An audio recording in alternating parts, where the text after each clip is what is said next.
Good morning. Today I'd like to speak to you on the topic, Making Faith Complicated. My text comes from 2 Kings chapter 5, verses 1 through 14. Now Naaman, captain of the army of the king of Aram, was a great man with his master, and highly respected, because by him the Lord had given victory to Aram. The man was also a valiant warrior, but he was a leper. Now the Arameans had gone out in bands, and had taken captive a little girl from the land of Israel, and she waited on Naaman's wife. She said to her mistress, I wish that my master were with the prophet who is in Samaria, then he would cure him of his leprosy. Naaman went in and told his master, saying, Thus and thus spoke the girl who is from the land of Israel. Then the king of Aram said, Go now, and I will send a letter to the king of Israel. He departed and took with him 10 talents of silver, and 6,000 shekels of gold, and 10 changes of clothes. He brought the letter to the king of Israel, saying, And now as this letter comes to you, behold, I have sent Naaman my servant to you, that you may cure him of his leprosy. When the king of Israel read the letter, he tore his clothes and said, Am I God to kill and make alive, that this man is sending word to me to cure a man of his leprosy?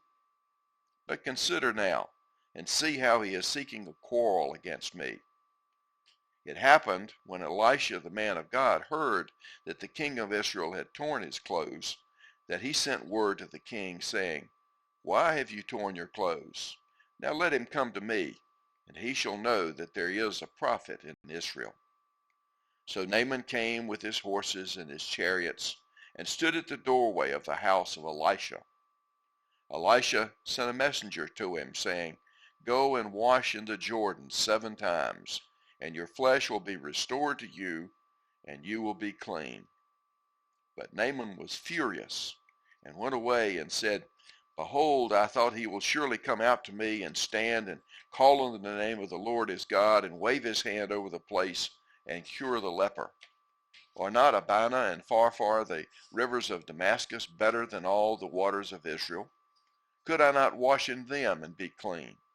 So he turned and went away in a rage. Then his servants came near and spoke to him and said, My father, had the prophet told you to do some great thing, would you not have done it? How much more then when he says, Wash and be clean? So he went down and dipped himself 7 times in the Jordan, according to the word of the man of God, and his flesh was restored like the flesh of a little child, and he was clean. Reading this, I'm reminded of a great athlete from the late 1950s and early 1960s named Ernie Davis. Davis was a 3-sport standout in high school, leading the Elmira, New York Free Academy to a 52-game winning streak in basketball. As a sophomore in Syracuse, he helped his football team gain its only national championship. Perhaps the greatest running back in the history of pro football, Jim Brown, had also attended Syracuse University, just a few years before Davis. Davis broke Jim Brown's school records for both rushing yards and points scored, and went on to become not only a 2-time All-American, but also the first African American to win the Heisman Trophy. The year he graduated from college, Davis was the #1 pick in the NFL draft. He signed the largest contract in pro football history up to that point. But unlike Jim Brown, he never made it to the Pro Football Hall of Fame. In fact, he didn't even realize his dream of playing professional football. He had been a great athlete, but he developed leukemia and died young. The main character in today's text was facing a similar career-ending prognosis. In terms of power and recognition, Naaman had it all.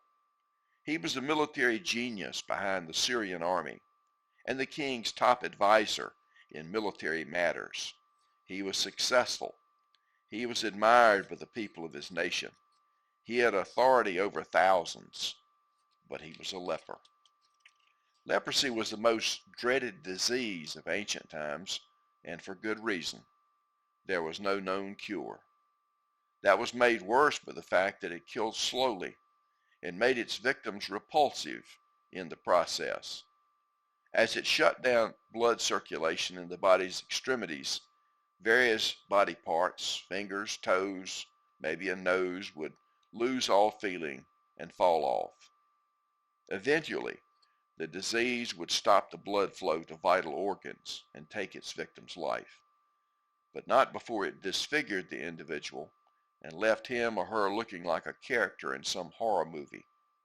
Because no one knew just how contagious leprosy was, the individual was cut off from all normal human contact, banished from society, and usually died forgotten and alone. The general was a powerful man, but this was one battle that he could not win. Hope came through an unexpected channel, a little slave girl. That in itself is rather unexpected. I wonder what you or I might have done in her place. She had every right to hate this man, and who could blame her? Naaman and his wife may have treated her well, but the fact remains that this man had invaded her country, snatched her away from family and friends, and carried her off to be a slave. She could have rejoiced at his misery. She could even have justified her feelings on religious grounds, telling herself that God was punishing this heathen for his evil deeds. But she didn't. Instead, she saw him as a fellow human being, and because she knew suffering, she sympathized with him.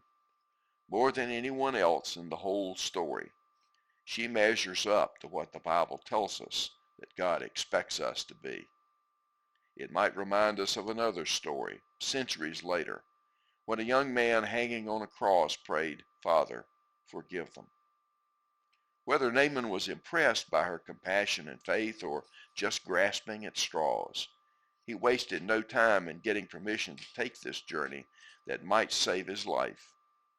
His king, no doubt eager to preserve the services of this valuable leader, even wrote a letter of introduction and equipped him with enough gifts to impress even a king. Perhaps like most of us, the Assyrian king felt that one should make as careful and complex preparations as possible for so important an errand. The king of Israel, however, was suspicious and fearful. Who had ever heard of a man being cured of leprosy? Everyone knew there was no cure. They must be trying to pick a fight. And he tore his clothes as a gesture of distress. Not only was a simple slave girl the channel of good news, but a simple country prophet became the agent of Naaman's eventual cure. When Elisha heard of his king's distress, he sent word to send the general along to him. Pastor Wesley Bishop imagines that in modern terms, Naaman's expectations must have gone something like this. Naaman knew what was going to happen. He would pull into the capital city with a great parade. There would be bands and music. The confetti would rain down on him. After all, he was a hero. He was a military genius.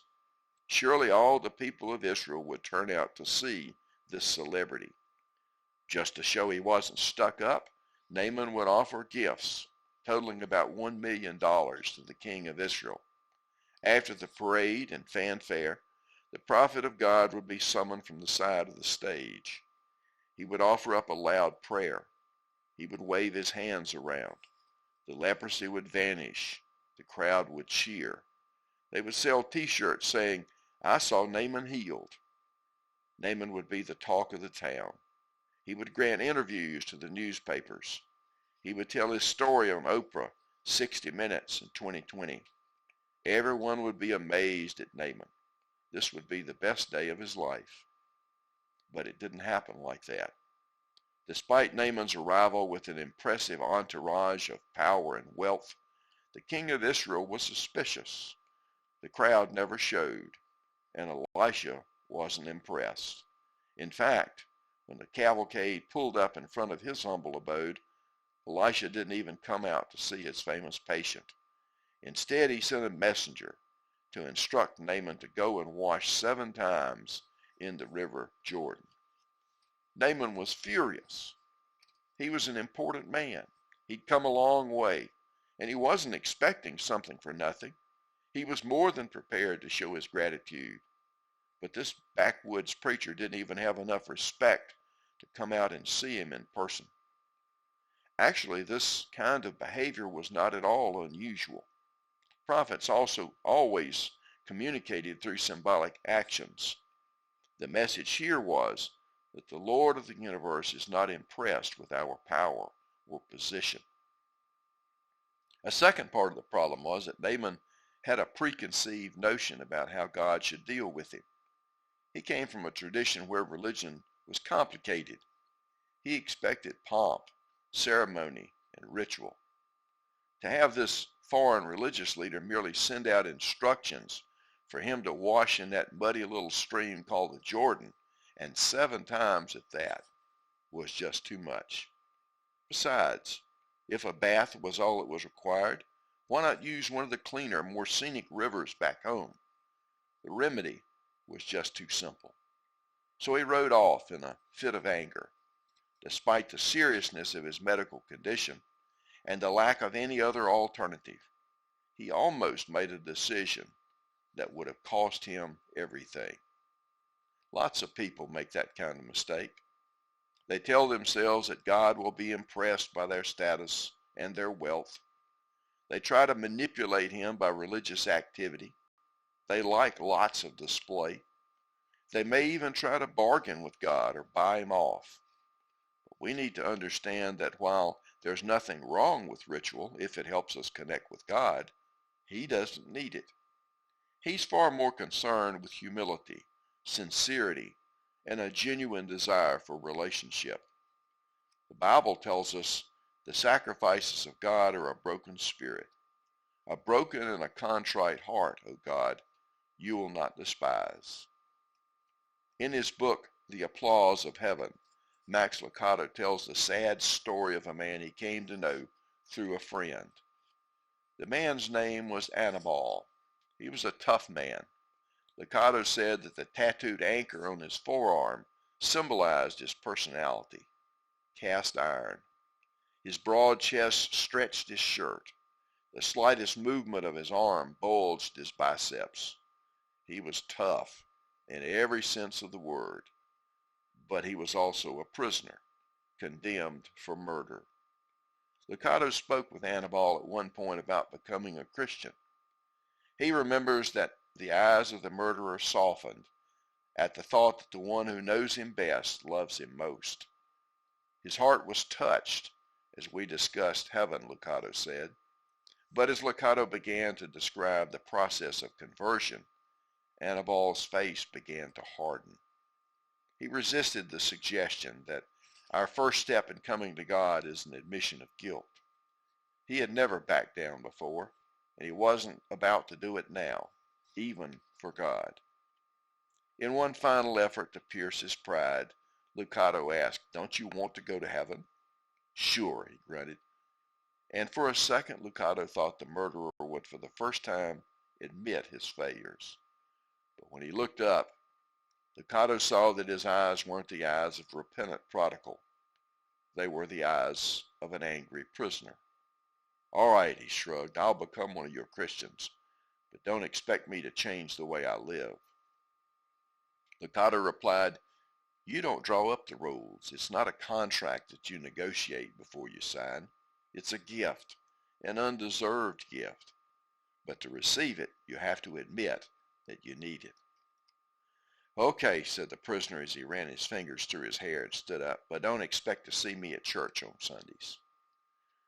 Lucado comments, "As I watched Anibal pace back and forth in the tiny cell, I realized that his true prison was not made of bricks and mortar, but of pride.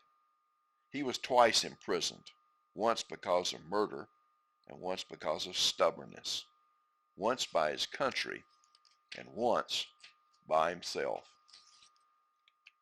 That's what the Bible is talking about when he tells us that pride goes before destruction. When it loses perspective and gets out of control, pride becomes a gateway to just about every other sin, and a barrier between us and God. It's dangerous when it leads to a lack of gratitude for the gifts and opportunities God has allowed us, and to an unwillingness to acknowledge our debt to others. That's why when the book of Proverbs gives a list of things that God hates, the first item on his list is pride. Not all pride is sinful pride, of course. It's good to have a sense of pride in our families, our community, our country, our church. But when it begins to inflate our sense of importance and to disparage others, when it begins to feed a sense of superiority, it's dangerous. When it begins to deny wrongdoing, it's sinful. And when it fails to recognize the role that others have played in our lives, it's just plain foolish. John Ortberg once told the story about a CEO of a Fortune 500 country who pulled into a service station to get gas. He went inside to pay, and when he came out, he noticed his wife engaged in a deep discussion with the service station attendant. It turned out she had dated this man back in high school. When the couple resumed their trip, the CEO was feeling pretty good about himself. Finally, he said, "I bet you're glad that you married me rather than that service station attendant." His wife replied, "No, I was thinking that if I'd married him, he'd be the Fortune 500 CEO and you'd be the service station attendant." Sometimes our success is determined as much by those who guide, mentor, encourage, and support us as by our own wisdom and skill. Proverbs 11:14 tells us, "Where there is no guidance, the people fall, but in an abundance of counselors there is victory." Fortunately for Naaman, he had wise counselors who cared for him and persuaded him to do as the prophet said. The command to go and wash in the Jordan River was too ordinary. Medically, it made absolutely no sense. In fact, it was almost ridiculous, but it worked.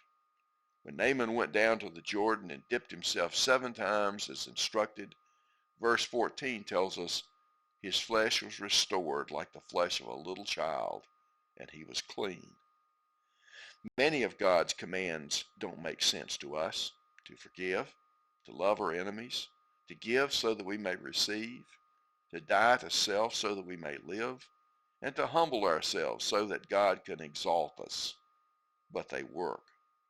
God is the author of all truth, and his truth is simple.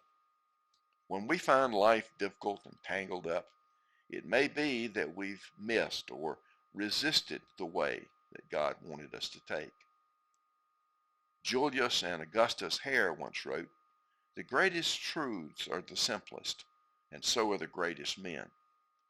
A few weeks ago, I told you about the famous theologian Karl Barth, who, while speaking over at Duke University Divinity School in the 1960s, was asked if he could recall the most profound thought he had ever considered. He replied, "Jesus loves me, this I know, for the Bible tells me so." He apparently made that comment on several occasions, including one at Richmond, presumably at Virginia Union Divinity School, and another time at the University of Chicago. Jesus criticized the Pharisees for making religion too complicated and removed from reality. He also prayed, "I thank you, Father, because you have hidden these things from the wise and prudent and revealed them unto babes." But Naaman humbled himself and obeyed God. A miracle took place. It was a simple act of obedience, but it worked. Each of us has a number of needs that are just as personal and unique as we are. How will we meet those needs? Will reason alone suffice? Or education? Or hard work? Each of these is necessary, good, even helpful, but they will not meet the deepest needs of the human soul. They cannot bring forgiveness, cleansing, or restoration. Because we lead complicated lives in a complex world, we too may be tempted like Naaman to reject God's solution because it's just too simple. There is such a thing as false simplicity in religion. Some would advocate a faith without doctrine, without church organization, without mystery, or without demands on our time and resources. But God's way is never easy, even when it's simple. God's way is what the Apostle Paul referred to as the simplicity that is in Christ. Christ's cure for our moral and spiritual malaise is simple. Follow me. Yet we stumble at it. How much better and more helpful to come simply and say, God, be merciful to me, a sinner, than to obey the simple command, wash and be clean. In the verses that come directly after our text, we're told that Naaman went back to Elisha, and that this time Elisha actually came out to see him. I think the general had been humbled by his healing, because he says, now I know that there is no God in all the world except in Israel. This was the real healing. As great as his healing from leprosy was, this was even greater. To show his sincerity, Naaman made two other requests. Verses 17 and 18 record that he asked, first, please let me, your servant, be given as much earth as a pair of mules can carry, for your servant will never again make burnt offerings and sacrifices to any other god but the Lord. Then he followed with a second request, that may the Lord forgive your servant for this one thing. When my master enters the temple of Rimmon to bow down, and he is leaning on my arm, and I have to bow there also. When I bow down in the temple of Rimmon, may the Lord forgive your servant for this. To this Elisha replied, go in peace. Naaman still had a lot to learn. Like many people in his day, he thought that the geography had to be right in order for him to truly worship. But God's country is not determined by what's around us, but rather by what's within us. It's not where we are geographically, emotionally, intellectually, or even theologically, but where we are spiritually that counts. And from all that we can tell, Naaman's heart was right. The lessons Naaman learned are still important. God works in unexpected, sometimes simple ways, often beyond our understanding. What impresses him is not rank, position, power, wealth, importance, not any of the things this world esteems. What God is looking for is humility and an admission of need. If you have needs in your life, I hope and pray that you will learn from the example of Naaman. As David discovered and recorded in Psalm 51:17, the sacrifices of God are a broken spirit. A broken and a contrite heart, O God, you will not despise. May God bless you as you internalize this lesson and apply it to your daily life.